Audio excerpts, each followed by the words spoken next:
ఓం గం గం గం గణాధిపతియే నమ. ఓం విశ్వకర్మ వీరబ్రహ్మణే నమ. మిత్రులందరికీ పాదరసాన్ని కరుగుడు కట్టబ్బా, మీరు ఎలా కరుగుడు కట్టాలి అనే దాని గురించి కొంత చెప్తా. దాన్ని బట్టి ముందుకు తీసుకెళ్ళండి మిత్రమా.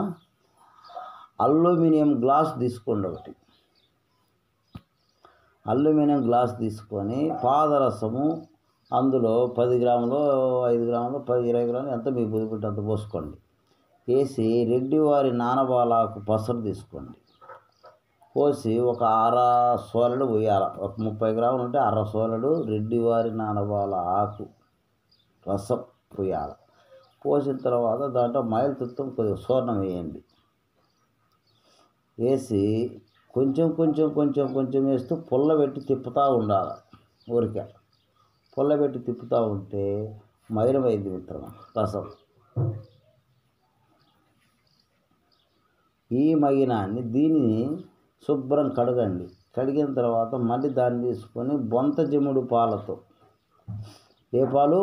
బొంత జమ్ముడు పాలు, 3 పలకల జమ్ముడు పాలు అన్నమాట. పాలలో ఈ మగినాన్ని వేయండి.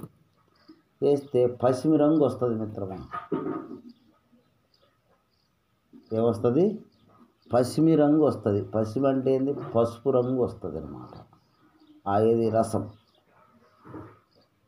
వచ్చిన తర్వాత ఒక ప్రమిదలో పెట్టి అది పసుపు రంగు వస్తుంది. ఒక పిడతలో కలబంద గుజ్జు అనమాట. అంటే కలబందని తీసుకొచ్చి మంచి కలబంద, మనం తినే కలబంద ఇళ్ళల్లో వేసి పెంచుకుంటాం కదా, ఆ కలబందని తీసుకొచ్చుకోండి. చిన్న చిన్న చిన్న చిన్న ముక్కలు కొట్టండి.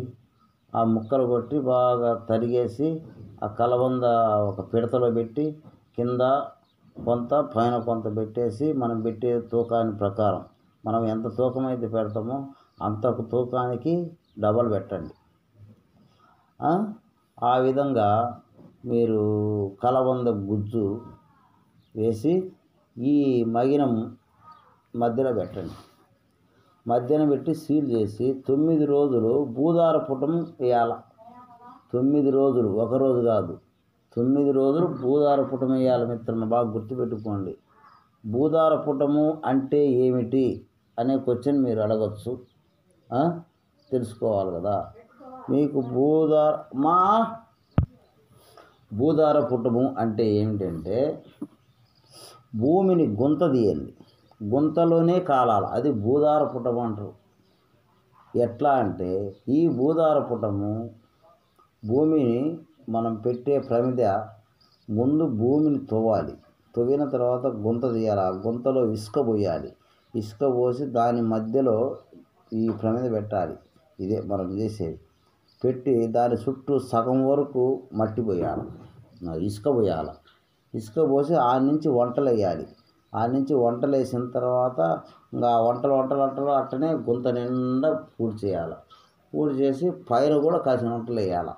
అప్పుడు కాలుకుంటూ కిందికి పోవద్ది. ఇసుక అంతా హీట్ కావాలి మిత్రమా. కానీ వాడు గుంత తీసిన తర్వాత గుంతలో ఒక వరుస వంటలు కూడా వేయండి. మళ్ళీ గుంతలో కూడా వేయాలి వరుస వేసి దానిపైన ఇసుక పోయాలి. ఇసుక పోసి ఇసుకలో ఇది పెట్టాలి. అది బూదార పుటము అంటారు మిత్రమా. ఆ విధంగా చేసుకోండి. చేసుకున్న తర్వాత 9 రోజులు ఆ విధంగా పుటాలు వేయాలి. అప్పుడు రసము కరిగి కట్టుద్ది. దానికి తాళక సున్నం వేస్తే వ్యవహారము ఒక మంచి మెటల్ అయింది. ఆ మెటల్ను ఏ మెటల్ అయింది మీరే పరీక్షించుకోండి. Thank you. విశ్వకర్మ అవగాహన వీడియోస్.